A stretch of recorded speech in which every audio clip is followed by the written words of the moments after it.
They say your brain shuts down when you're movie podcasting. All but your cinephile side.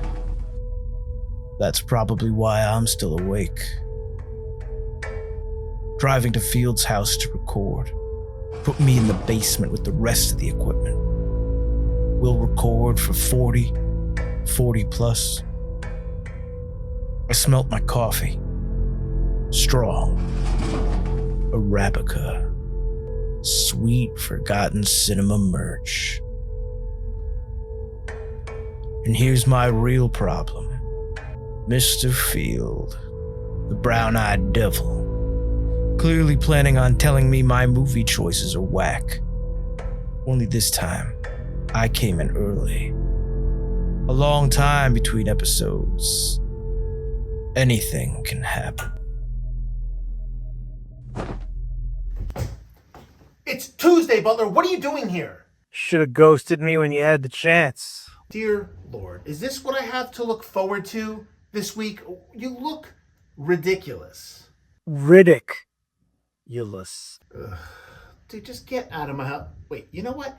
While you're here, let me tell you some things, okay? Your hygiene is terrible, okay? I can smell you from the other side. I'm sick and tired of looking at your stupid face. And all you do is have nonsensical takes. I am so... You know what? I should have never come back. I should have never come back. I knew it. I told you.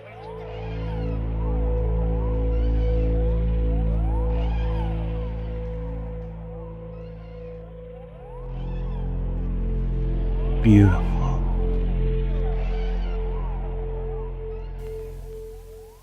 Ladies and gentlemen, please notice that exits are conveniently located at the front and rear of this auditorium.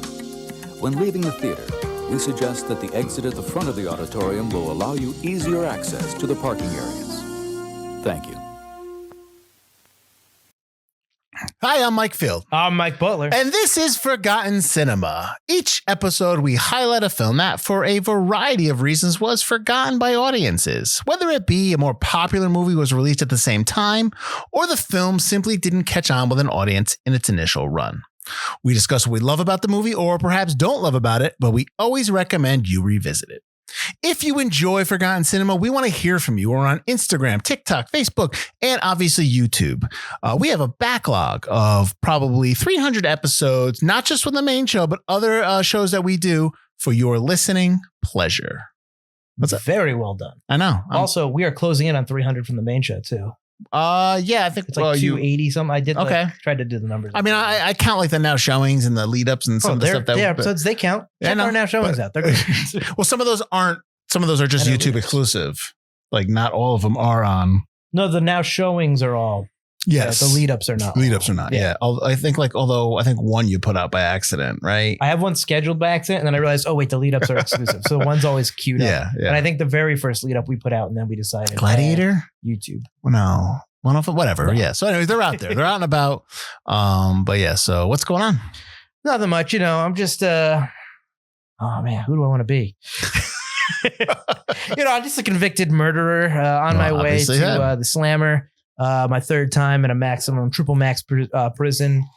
I got captured by my arch nemesis, Johns, the bounty hunter. Turns out my ship got steered off course, though. Could have been a stray comet. Who knows? Crash landed on this crazy desert planet with 3 suns. With Australia. A small crew. Definitely Australians trying to be American. And, they had to free me because, there's aliens on that planet, even worse than me, when the sun goes down or there's darkness. And guess what? Total eclipse, man. Total eclipse. Some would say that you're the aliens on that planet. That planet is where these creatures live. Whoa. So yeah, I'm just trying to avoid the wildlife, maybe escape, trying to save myself, but maybe I'd find the humanity inside myself I didn't know I had. It's only there because they rewrote it at the end. That's right. To wrap up our season 21, our episodes for season 21, we are doing the 2000 Pitch Black. 25 years old. It is 25 years old. I don't know. This is the last 3 episodes in a row just are making me feel real old. Well, that's what happens. Time marches on. Father Time is undefeated. I mean, I'm older. You're older. We started this podcast. I was in my mid 40s. I am not anymore. So No, I was still in my 30s, so I'm good. You're getting close. I know. All right, so let's get into the facts so we can talk about this film. So Pitch Black has a runtime of 109 minutes. It's rated R. Production budget of $23 million. Release date was Friday, February 18th, 2000. Its opening weekend, it did 11.6 million. Its domestic take was 39, international 14, for a worldwide total of $53 million. So it was considered a modest hit, not only because it did money, but also people relatively enjoyed the film. Not critics, but audiences. Yeah. Production company was Polygram Filmed Entertainment and Interscope Communications, distributed by USA Films and Gramercy Pictures. I guess they split the distribution in the United States. Said it came out on the 18th. Let's go back to the 11th of February. In the year 2000, you had that reminds me of the SNL skit. You had a wide release of the Tigger movie, Snow Day, and The Beach. Did you see The Beach? The Beach is DiCaprio? Yeah. Okay. Yep. Snow Day is. So it is a kids movie. I think movie. Chevy is who plays not Chevy Chase, but who plays the snowplow driver? That's like their nemesis. Jr.? No, that's Snow Dogs or Snow Buddies or whatever. Them, Snow Day is when the kids have off from school and they just start. I remember the plot. I never saw it, but I remember. I think I saw it. It might have been at our theater, so I might have seen scenes, but it didn't look interesting. It was for little kids, so yeah. Oh, of course. I was even at that point. I was too old for Snow Day. Yeah. Although I did see the Tigger movie. That's Winnie the Pooh. The 18th, the week that Pitch Black came out, it went up against a wide release of The Whole Nine Yards, Hanging Up, and Boiler Room, another Vin Diesel vehicle. What was the second one? Hanging Up. Yeah, it's a Diane Keaton film, I believe. Okay. I never saw it. That's the only one I wrote. Whole Nine Yards I saw. Obviously, Boiler Room. I like Boiler Room, but Boiler Room is like this film that the younger generations like really latch on to. Like it's almost like, it's kind of like it's like a business, like a Wolf of Wall Street. Yeah, like a Finbro kind of thing. Yeah.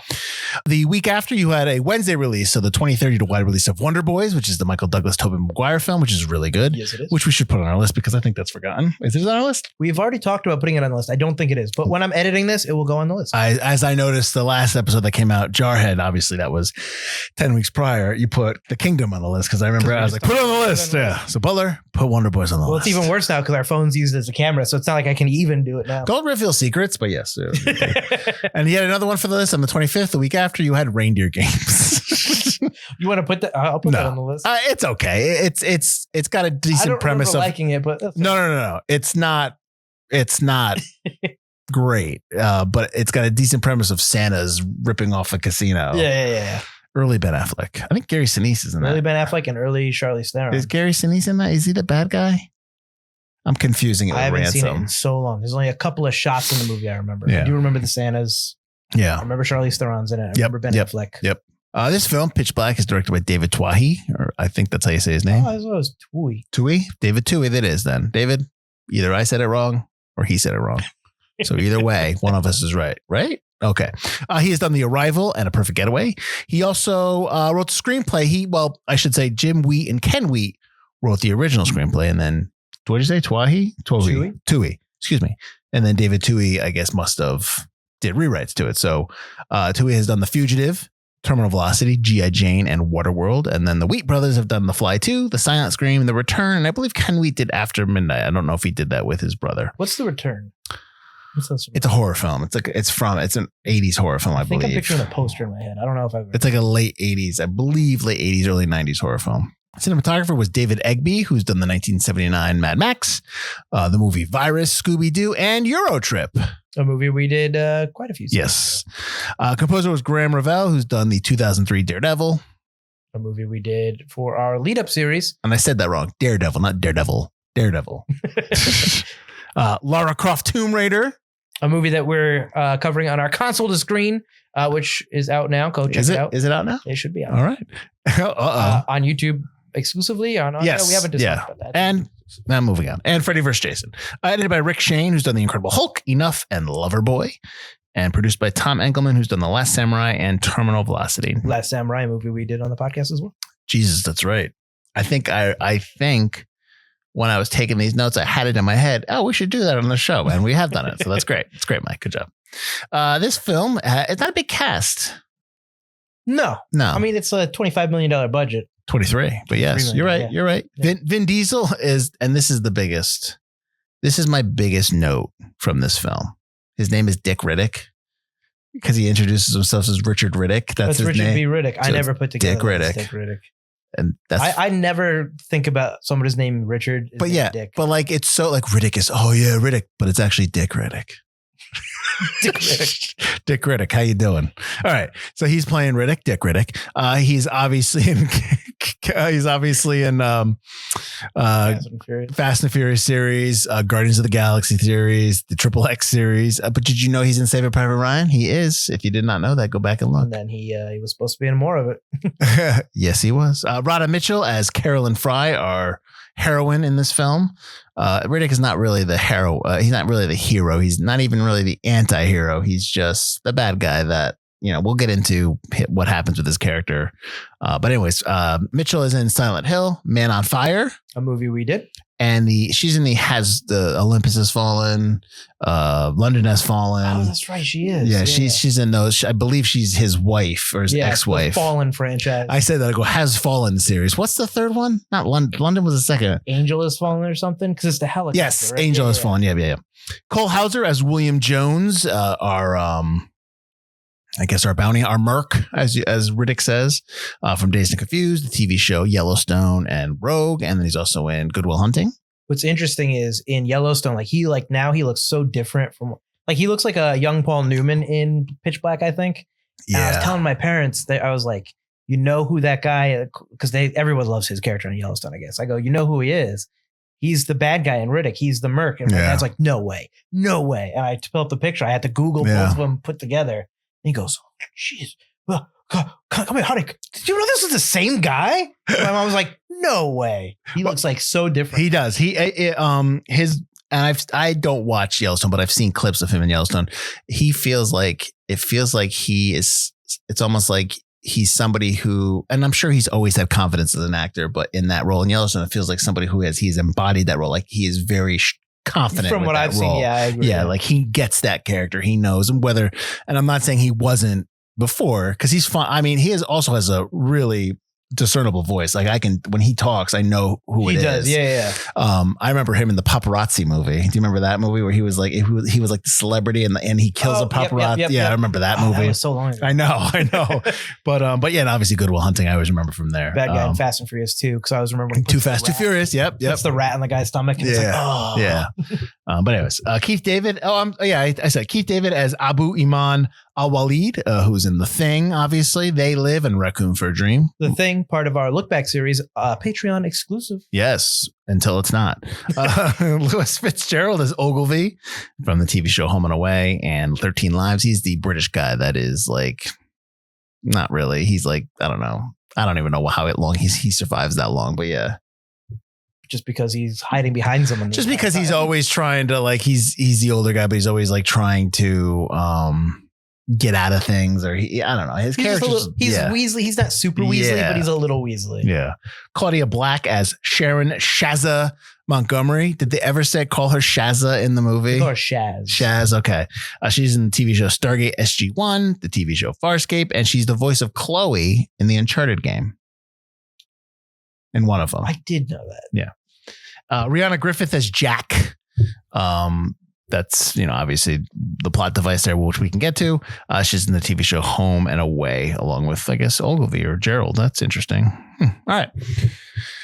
So I told you before the show that I confused this movie with Riddick. Waiting for things to happen in this film. I had seen this film. I was waiting for things to happen that clearly happened in Riddick. So at some point I was really confused, and I was going, what is this? Why, where's this scene that I remember? A very young Vin Diesel. When I first watched it back in the day, I remember being okay with it. I don't know if I loved it. I think I was just that was better than I expected. I mean, it's such a long time ago, so I can't really give you exactly what I said. Right. So I'm curious, and I always ask this because I know you like this film. Yeah. Yes. So I'm always fascinated by if your opinion has changed, obviously 25 years later. And obviously you're watching it with a more discerning eye. You're you're looking for things. You're trying to dissect it. Right. So I'm curious, And we can break down different aspects of the movie, but I'm just curious overall, did your opinion change on this film? And it doesn't have to be like, oh, you fucking hate it now, but like, it just, did it change? Not really. I really like this film. I've seen it many, many times. When it came out, I was probably 13 and I loved it. I grew up loving Aliens. We talked about on our Aliens lead up in Romulus episode. I thought this movie was great. I thought the Riddick character was very interesting. I thought it was kind of cool the way they utilize him. And I kind of liked what they did kind of on a budget. Like it's clearly on a budget. And even watching it now, it's even more so. It's just what they were able to do with, not that much money, just a few characters. And when I was younger, I really liked the dialogue and I thought the dialogue was so cool. And I still really like the lines. It's very movie type dialogue, but very memorable. I think Vin Diesel clearly likes this character a lot, or at least put a lot into this character that I think he's lost playing a lot of Fast and Furious. I think Dominic Toretto is just reading his script 5 seconds before he goes on set. That's about family, Butler. Yeah. Okay. But I think he's got this kind of attachment to Riddick that I think even shows from this first movie. I was afraid when I started watching, because I remember when Riddick came out, you and I saw it together and you were kind of like, oh yeah, I like Pitch Black. And then now when I picked it for the list, you were like, ugh, yeah. Black. And I was like, oh my God, did his opinion change? Do I have to defend another movie? Like, it's exhausting. I don't want to just keep defending movies. I don't remember. Like, but yeah, as soon as it started, I was watching, I go, you know what? It doesn't look that great. At least it looks okay for a 25-year-old movie, but it's a little grainy. It's a little like, you can tell it was done on a budget in terms of how the film looks. I'm not even counting the effects. The effects are the effects. We've talked about that before. What are you going to do? That's a big note for me, is that the special effects in terms of the creature effects don't hold up. No. But yeah, I think overall my opinion is mostly the same. I think it's a very fun film. If I had one thing this time where I was kind of a knock against it, it's that it doesn't know what it wants to be. Mm-hmm. And I think that while I still enjoy it and it's super popcorny, I think going one way or the other, action or horror, would have maybe made it like just a notch better. Like Aliens is an action movie that maybe balances that a lot better. Yes. Whereas Riddick doesn't know when it wants to go either way, so it never goes full on either way. That would be my only thing. There's never any of that tension that you get from Aliens. Well, I think they're trying for Aliens is like that's a tough comp, because Aliens is renowned for just how great it is, and it's an action movie. It's true, but unfortunately, this is Aliens with Hannibal Lecter. If you were doing your one sentence pitch to the studio, that would be how. Yeah, I guess. I guess you could say that. Yeah, like I said, for me, the effects really don't hold up. The creature effects. I understand what they're doing in terms of when you have the different suns, and the different looks in the daytime aspect of it. The bright, the blue and the blue. I meant the like style. The style. Okay, yeah. I know what they're trying to do, and it looks okay for me at some parts, but it kind of highlights, a little bit of the lack of budget. Yes, yeah. When they do it, it feels very sci-fi movie of the week. Very much so. Yeah. I mean, I'm surprised that in the notes, like it didn't say like Sci-Fi Channel helped fund it. I remember Sci-Fi Channel had a huge push for this movie, and which is why I thought Claudia Black was in it, because she was on Farscape, which was Sci-Fi Channel. Is Farscape and Stargate, are those shot in Australia? Either Australia or New Zealand. Well, this was shot in Australia. I know that. Right, yeah. So that's why I'm wondering if those, because, if she was on Stargate SG-1 and Farscape, that must have been just over there. SG-1, she came way later. Yeah, Farscape was already right by then. But yeah, that's what I imagine. But yeah, those scenes, like, that was his shot. When they look at the three suns, and each one, I'm like, oh, that looks awful. And there's one shot a little bit after you get the shot of Riddick drinking from under the umbrella, when they're like, the snap, the snap like pan, maybe snap zoom. Minute, 2 minutes after that snap zoom, they're talking to each other and it's two close-ups. I can't remember. I think it's Shaz and Ogilvy, because they're having the conversation right afterward. And they're in the desert and it's just so blown out that at least now, like, it was terrible. It was like whitewashed. It looked awful. Yes. I was just like, oh, that is too bright. You got to tone it. Like if I can't see it, it's all like, you can't do that. Like I get that it's bright, but you can't make me not watch the show. Like, Right. I can't not watch. No. And it feels like a digital blowout rather than like not. Oh yeah. And this is a terrible comp because they're two vastly different films. But last week we talked about Munich and we talked about how Spielberg has done a lot of blowout with Kaminsky. They do a lot of desaturation and blowout. And like, that's very super stylish, but also that's a lot of that's in camera where this is not. And because of it's 2000, I mean, you know, that's what playing with all those digital effects. It shows. That's why when I say sci-fi movie, like we both say that's like on a TV budget. Oh, just do that. Which we just talked about a movie that I edited. Sci-fi, very sci-fi I don't film. remember the sci-fi. No, very digital film. Yeah. And where it just doesn't. Oh, you were talking about that one. Oh, Ellie. That was filmed all digital. Yes. On the tape, Yeah. And how it just looks Ellie Parker. because it's just blown out and old digital effects don't hold up. Mm-hmm. And that's part of the experiment. That's part of the thing. Right. You don't want to obviously hold a movie accountable for that because it's of the time, but some movies just don't age great. They don't age well. Yeah. It's like us now watching a film from like the 30s and 40s when it's not like one of the classics you see. It's just a standard film that's shot in a week. You know what I mean? Like you're just kind of like, meh, all right. You know, you talked about The Three Sons. I had a lot of plot problems in terms of setups and why we're doing certain things. Like just, we need to have this so that this needs to happen so that they can be in the room together. Stuff like that. They look at The Three Sons and we've been on this planet for 30, 40 minutes, movie minutes. Right. They look at The Three Sons like they've never seen them before. Yeah. You didn't notice that there were three sons? Everything a hill? Is everything a mountain? Yeah. That's why I didn't get that. I also didn't get, you talk about plot and reasons to do everything. I was okay with the way they play with the whole, everyone's talking about behind everybody's back, playing with each other. I like that. But when she's like, we're going to take a battery, we're just going to take one for now. Yeah. Why? I was like, that is such an excuse to go back with the sand cat later and drive. I was, why are you only taking one? You have the sand cat. Yeah. Like, oh, we could take our time, guys. Don't you want to get off this barren, dry planet where you need a little bit of a hit of oxygen to breathe properly? Yeah. I thought that was kind of stupid. Yes. And the whole idea of going back to the ship, but not realizing that it was going to set in time. And then you're stuck there. And then they're stuck in some kind of compartment that obviously that she had shuttered off before. Is that what they were? One of the things she ejected. Yeah. And I didn't realize it was that big. Like it seemed like it was small. Do you know what I mean? Yeah. When they're in the first section, I was like, okay. And then they cut into another room. And then they cut into another room. I was like, wait, what? How deep does this go? And this was the point also where I was confusing it with Riddick, because in Riddick, I remembered how the planet was swarming with these things.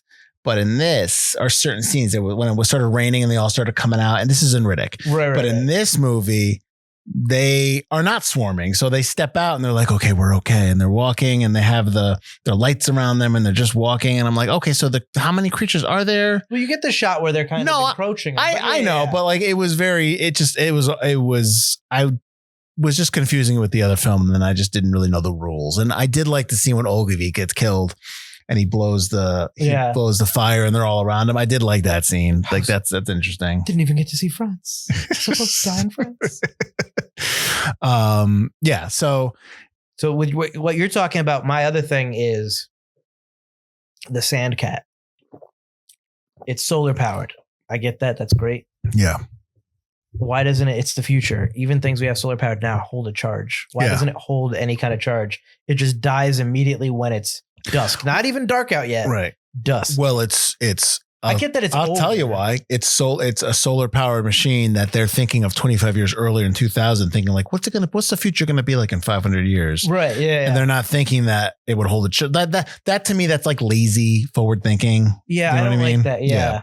That's my big thing with Star Trek Discovery. How is 1,000 years almost no different at all? Yeah. Like you got to think. You can't fathom. Like we have to sit there and be like, think if there's no rules and we figure this stuff out, what would happen? You would think that something solar on a planet that has, what is it, like months of night and months of day? Is that what they said? Or however? Every 22 years it's eclipse. Other than that, it's sun that But it's eclipsed for how long? How long does it last?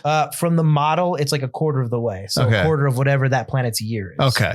You have to think that you have created technology where you would be able to, store a battery. And they wouldn't be making that Sandcat just for this planet. Right. It would be made for whatever. Yeah. I mean, we don't know the history of the planet, so we don't know if the entire planet is abandoned or this section of the planet is abandoned. We have no idea. They don't really go into specifics about the creatures.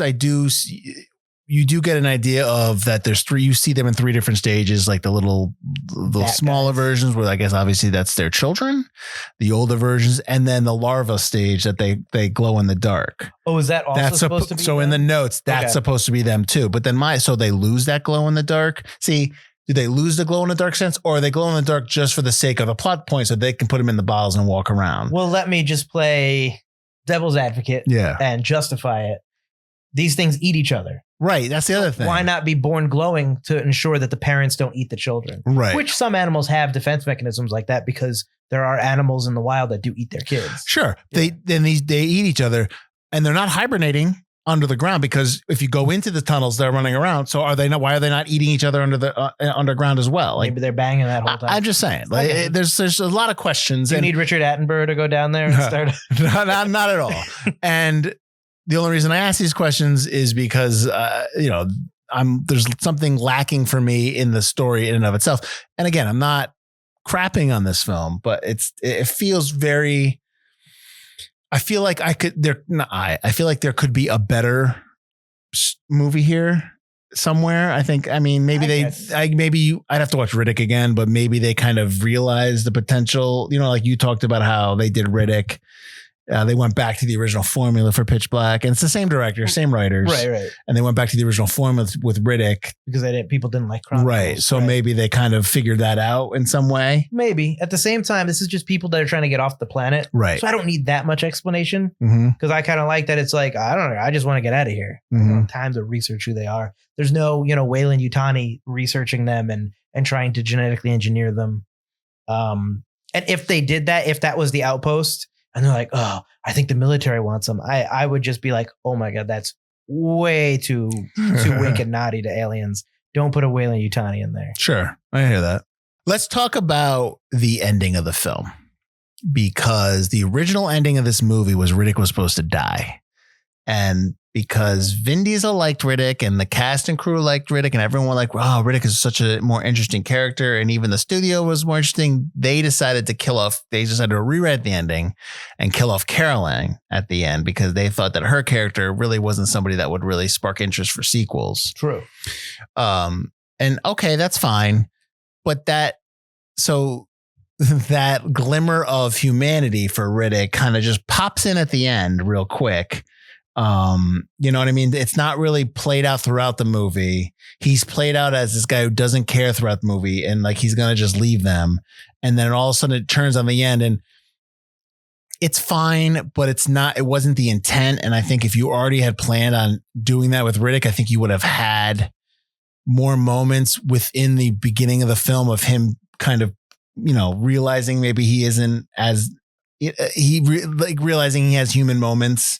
Realizing there is some empathy in there with Jack, because you get a couple of moments. You do, but you get the head down when she's about to hit thing. Come on, we're all moving. Like he's kind of in there. That's why he kills Johns. Like it's not like he's not. These moments aren't. But his plan was always to just leave him. Which sure, he could still always be conflicted about that. Right. Still feel bad about it, but his survival instinct is so strong. Right. I mean, even. What's Radha Mitchell's character's name? Caroline. Yeah, Caroline. Even Caroline or Fry didn't want to dump everybody, but she was gonna dump everybody. I think that's kind of what the movie's trying to say is that, even if you feel bad about it, the survival instinct just kind of takes over. Right. And I like that they kill Caroline. I like that change because the final girl always survives and it's so boring. It's so overdone. We talk about it every time we have our Forgotten Horror. Is that Ash is the only like dude character that survives. And I'm not saying like, oh, men have to always survive, but like when you always have a final girl, and I know it's a trope, but when tropes become tropes for 40 plus years, it's so boring. And when this movie is so close to aliens, I don't need you to give me a Ripley. I got a Ripley. Well, she's not Ripley. And she's not. Yeah, she's not Ripley. No. So I kind of like that with Riddick being the one that survives. Okay. But that wasn't the intent. That was my point. That was the intent. That wasn't my intent. That wasn't the intent of the movie. So let's talk about some facts, because I have two conflicting facts about what this movie is based on. There is a Isaac Asimov science fiction story called Nightfall. And the original title of this film was Nightfall. And in that story, it's a planet with many suns that have perpetual day, and then sun set, and the remaining suns are eclipsed by a moon or planet, give it a long night and ages, leading to strange phenomena due to the darkness. That's from that short story, Nightfall. That sounds very similar to this. It does. There's a novel by Robert Heinlein called Tunnel in the Sky, and the characters are marooned on a planet where they are attacked by creatures that are only threat on once a year basis. And that book also includes a girl, Jacqueline, posing as a guy named Jack, that's kind of close. And to that point, what did you think about in this movie, Jack, and the reveal that she's a woman? First of all, I mean, I liked it as a kid, but I mean, you watch it and you're like, that's a girl. Like, that's not a boy. Even when I was younger, I was like, that's not a boy. When I watched it when I was 13 and they go, she's bleeding. Yeah. Oh, that's not it. I always thought, oh, she's got a cut. I didn't understand what he meant by she's bleeding. This is like, and I've probably seen this movie. And again, I haven't seen it in quite some time, but I've probably seen this movie like a dozen times over my lifetime. As an adult now watching it, she's bleeding. I go, oh, she's bleeding. It's the first time I realized menstruating. What they meant. Yeah, menstruating. Yes. She has her period. And I was like, oh my God, I'm an idiot. So I kind of like that being the reveal. But I thought the overall reveal was just kind of like, duh. But the fact that the reason for that reveal is that she's bleeding, so they're smelling her blood and they're following them. Because they're attracted to blood. Right. Yeah. No one else is bleeding. Like there's no scene where they're like, make sure that all your cuts are wrapped up. No, there's no. Sure. They do mention they're attracted to blood. He mentions that earlier, but yeah, because I thought the same thing. They've all kind of fallen down and hurt a little bit. Let's have a scene where they're bandaging everything up, making sure that nothing is an open wound, that they can't smell it, that kind of thing. Let's have something Jack's like that. Kind of getting nervous. Right. Don't know why exactly. Right. Why? What is the reasoning that Jack says why she didn't want anyone to know that she was a girl? She thought it'd be easier traveling as a boy because no one would harass her. Right. Yeah. She says that as she's crying and she goes down. Right. She's like, I thought people would leave me alone. But she was playing it like she was a tomboy, like she was somebody who was a boy, like she, what I mean? She was trying to be a boy, but not that she was faking it, but that's who she really is. She really was, like, you know what I mean? Oh, sure. And it's a sci-fi film, and we always talk about how science fiction is very progressive of the other genres. Yep. I think I would have liked to have leaned into that a little bit more. Like maybe instead of her saying like the point of this is why I was traveling, she's like, no, I am a boy, like something like that. That would be very progressive for 2000. But that would also, yes, for 2000, yes. But that would also be, I think, a little bit more believable. Nowadays, yeah. Yeah. But I don't think people would have thought that was believable in 2000. Well, get over yourself. Come on. I get it. Let's go. Yeah. Did you know that this movie also influenced the Doctor Who episode? I wouldn't be surprised. Planet of the Dead? Oh, yeah. Yeah. That's not surprising. A lot of Doctor Who is inspired by other things. Yeah. I mean, they do so many episodes. All right. And my other note I have here is that this is one of the last films that Polygram Film and Entertainment put out because during the production of this movie, they were merged with Universal and USA Films. That's why when you're watching it, it's the Universal logo that pops up in the beginning of the film. Universal USA. That's why it's sci-fi. Sci-fi's owned. Okay. So they merged with Polygram. Like this movie, Waking the Dead, and Where the Money Is are the three final film credits for Polygram that year, or of the subsequent, like, maybe 18 months apart or something like that. Right. Let me give you two. I've got two reviews for you. Ebert. Yes. What disappointed me about Pitch Black is that it didn't do more with its alien world and less with its recycled human conflicts. I mean, I was just talking at work earlier about how on this podcast, I constantly disagree with Ebert and don't care. I don't think Ebert's take is correct. This is a movie that's about getting off the freaking planet with the monsters. It's not about researching things and getting deep into it. It's about, hey, we're here. Let's get off. I don't need a 3.5 hour movie or 2.5 hour movie, which is what you'd get now, establishing the lore of this planet for spin-off ideas and sequels. And I get that they made Riddick survive so they could have sequels, but it doesn't increase the runtime. It doesn't change the movie in some way where we have a scene that explains Riddick's backstory more and you don't get a flashback. I don't need to know about this planet.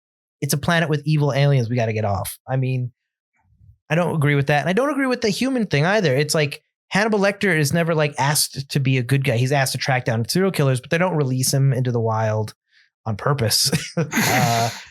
I just think, and I'm having a friend over for dinner. Yeah, I don't think it's super recycled tropes. They kill Ripley. I think they do interesting things with these characters. And I disagree with Ebert, but I often do. Speaking of runtime, do you think this film is too long? No. You think it's just right? Length. Yeah. Really? I had fun with it. I was watching it. Okay. I didn't second screen much. I thought it was pretty good. James Berardinelli, quote from Real Views, says, it's not an especially challenging part, but Diesel handles it with aplomb. Oh, yeah. It's not like super complicated, but I think he does. He puts more personality into Riddick than I think other people would have. Because you could play that just stone cold. And yeah, it would work. Like you could put a WWE wrestler in there. Like let's say early The Rock before he kind of got some charisma going. And it's like, all right. You could put Arnold Schwarzenegger from his like Hercules in Manhattan phase where he doesn't really know a lot of English. And it's just like he has his few lines and okay. But I think the way Vin Diesel plays him is what made studios interested in him. Well, what was like, all right. I think, can you make the claim that Riddick, the character, is bigger than all three of these movies? Oh yeah. Because we talk about when we did the movie Lockout. Yeah. We like the character. We liked that character so much that we thought, well, I want to see that character in another film. Yeah. The film itself is, so, but he's great. What about, and it'll never happen because Vin Diesel's got too much of an ego for this. But putting Riddick in a movie that's not a Riddick film, you know what I mean? Just the character of Riddick in a movie. I think would that be okay with? I think that's the failure of Chronicles. Although I said it last week, I do like Chronicles for what they try to do. It's not great or even maybe good, but I enjoy it. But I think the problem is making him such a central, important kind of character where it would be so much more interesting. Like you said, he stumbles into these issues as it goes, and it's like, ooh, where's Riddick now? And he's got to get out of situations. But it's kind of like Knives Out. Yeah. Where Daniel Craig's not the main character. He's there solving a case, and everyone else is the main character, and he's just in there. Yeah. And he could be central in figuring stuff out and stuff. But it's not a personal mystery for him. Exactly. Yeah. It's somebody else's personal mystery. Right. I think that would work a lot better. I just don't think they would never do it. No. And this new Riddick coming out is meant to be the last one just to finish it up. Riddick 4 Furia. He's almost 60 now. Well, we're all getting all those Fast and Furious movies. Tom Cruise is going to make action films, so he's 100. Let's go. As we're recording this, they're filming Riddick 4. So that is in production. Yeah. It's filming. It's at filming. Yes. So I was wondering too. I was like, are they ever doing this freaking thing? And then I saw there's actual in production screenshots from the movie. I'm like, okay, they're actually. I mean, did they already shoot the Fast Furious movie? No, it is still in pre-production. Oh, not a good sign.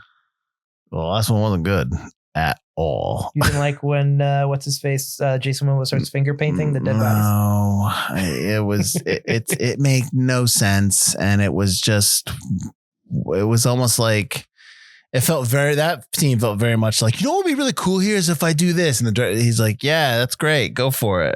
Oh yeah, I don't feel like they had a finished script. No, they had no idea. Anyways, so this film has Keith David in it, and Keith David is obviously a Muslim in the film, and he has 3 sons, and so you think, are those his sons or just people? Yeah, no, he says it to him. Because Riddick says you've already lost 2 sons to this thing or something, or you lost a son to this planet. Okay, I didn't know if they were part of like his conversation. Yeah, there was a conversation with that. He says that. So, but my question is that they kind of do like a blow by about faith here versus like, like realism or whatever Riddick believes in, or fatalism or whatever. But they don't really do it enough. And they don't really go into Keith David's character enough where he loses 3, even if they're not his sons, they're his wards, and there's 3 kids that he's looking after. Right. Yeah. And he loses them real easy. And he never really, I don't know. It's almost like he grieves it and then he moves on. They don't really dive into that. I mean, they're in a survival situation. Sure. But he's not the main character. Sure. I mean, he does kind of break down a little bit when that last guy gets it, which that was like one part I forgot when he was like, oh, I'm about to survive the movie. I'm like, there's like 3 minutes left here. Does this guy make it? Did I forget something? And then he gets wrapped up and sucked up. I was like, oh, nope. Bye. Well, I remember a scene. They have to be in Chronicles, right? In the beginning. Keith David's in Chronicles with his wife. Yes. And maybe another kid. Yeah. Because they bring him home. He had brought him home. They're talking. Then the necromancers come and kill Keith David. Oh, he does? Okay. Pretty sure they line everybody up and they shoot Keith David. Jeez. All right. So he comes back to die in the first 15 minutes. I think he's there to tell Riddick basically that Jack's still alive. Oh, okay. But Jack's not in it anymore. Jackson Chronicles. Is he? Yeah. She? Excuse me? Yeah, she's in it. He finds her in the prison because he has to go to her prison somehow. Right. I have to rewatch it. I remember he has to find Jack because Jack has important information or something. Then at the end of the movie, they kill Jack. Mm-hmm. Oh, jeez. Or she sacrifices herself to save Riddick. And that's when Riddick kills the bad guy and becomes king by accident. And he's just like, shit. So you liked a lot of the dialogue. What's any specific line? Obviously, the one line that everyone likes, but any specific lines you enjoy? What line that everybody likes? Did not know who it was fucking with. Oh, that line's okay. I always like the line about you think I could be born with an umbilical cord wrapped around your neck behind a dumpster and not believe in God? You're absolutely wrong, holy man. I believe in God. And I absolutely hate the effer. I swore. Why you can't? You're going to beep it out. But true, I think that line's great. Remember this moment, how it went, and how it could have gone, and how it didn't. Mm-hmm. I love that line. Yeah, but he repeats it a bunch of times. He only says it. He says it once. He says it right after, and then he says it again. He says a version of it again. But still, yeah. I like that line. I do like, and in the opening, we kind of make fun of it. He goes, beautiful. I like that he's really interested in these monsters because he's survival. I love the line, battlefield doctors decide who lives and die all the time. It's called triage. It's called murder when I did. I think that's kind of fun, which is interesting because there's like a fake documentary on sci-fi to promote the movie. And they go into the fact that Riddick was a soldier for a time, I believe. Mm-hmm. So I thought that was kind of interesting. Well, they read in the Chronicles and in the next film, they kind of retcon his eye situation. I like that he got his eyes shine that makes him special. Yeah.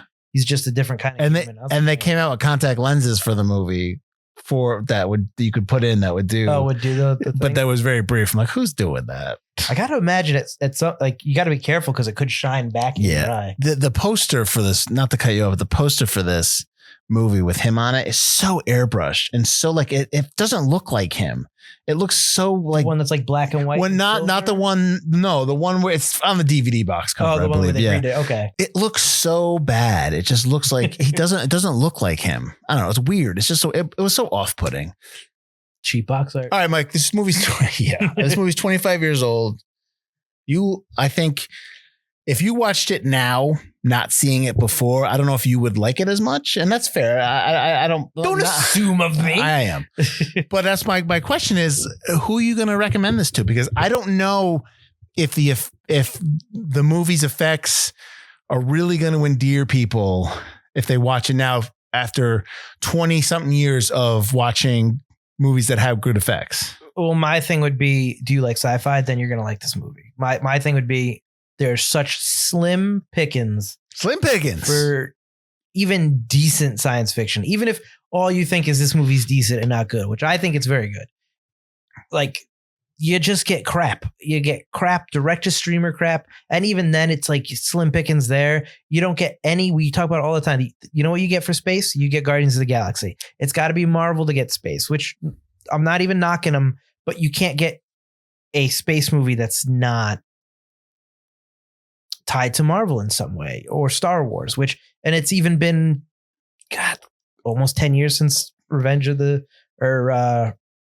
Return of the Skywalker or whatever the hell it was called. Rise of Skywalker. Rise of Skywalker.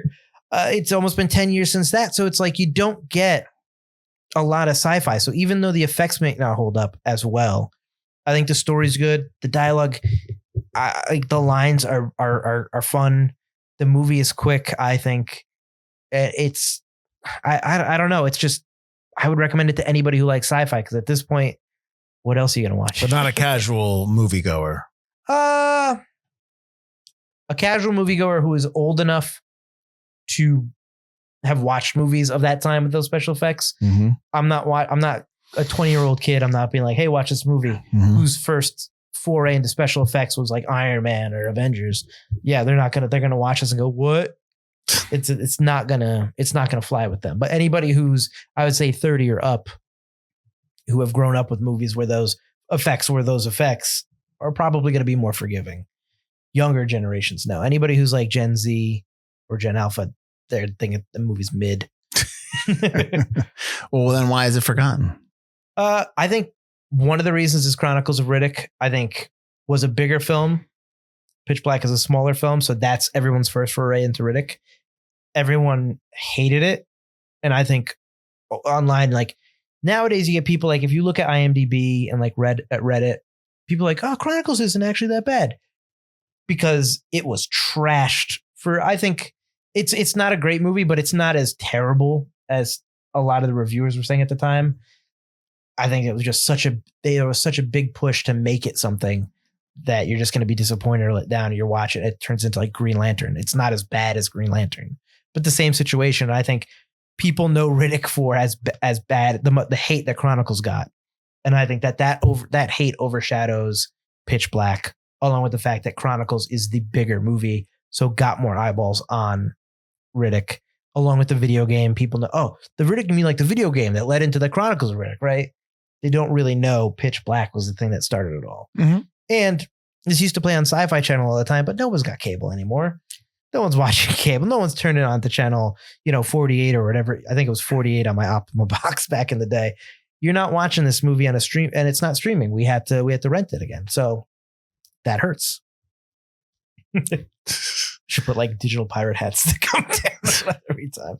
I think that's why it's forgotten. And when you think Vin Diesel, it's Fast and Furious. It's family. Yeah, that Toretto is really like his that's what everyone knows him from. Yeah, absolutely. Or the pacifier. He's actually okay in the pacifier. I like him in that movie where he's the mafia guy who won't rat at the trial. Find Me Guilty. Oh God, I like Find Me Guilty. He doesn't do a lot of those films anymore. I think he just does a lot of the action or the big.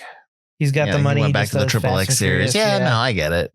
You're like you said, you're older, so you want to just kind of get that payday. That's fine.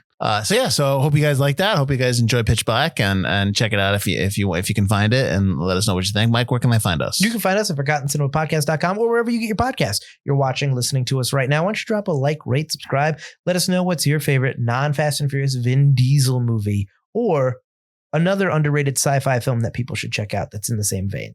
And if you like Forgotten Cinema, we've got more episodes. We've got our now showings. We've got our look backs. We've got our lead ups. The look backs you can only get a Patreon for now, which comes with merch discounts, Discord access. You just keep up with what we're doing. We do a lot of, we post a lot on Patreon on anytime we do anything on, we release anything.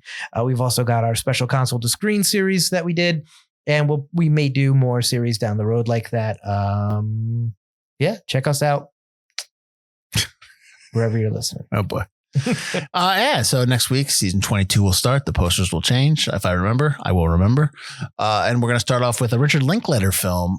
This might be our first Linklater film. I believe it is. We've talked about him before on the podcast, but I don't think we've done a movie. I'm a fan. So this one is called Everybody Wants Some from 2016.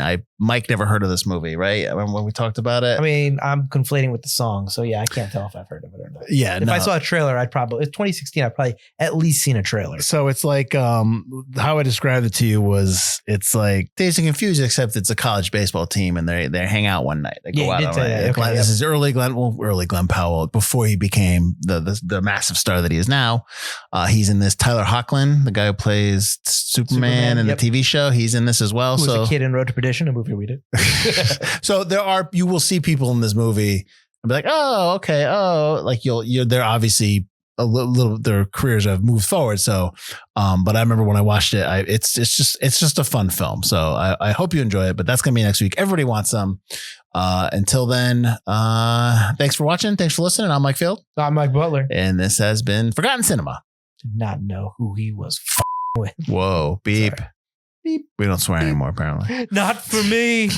Not for me. I don't know what that's from the movie. That's what he screams after what's her face gets killed. And his fake tear. Yeah, all right. Riddick, don't cry. Dick Riddick, don't cry. Dick Riddick. This is Dick Riddick signing off. I'm Dick Riddick. I'm here to sell you some insurance.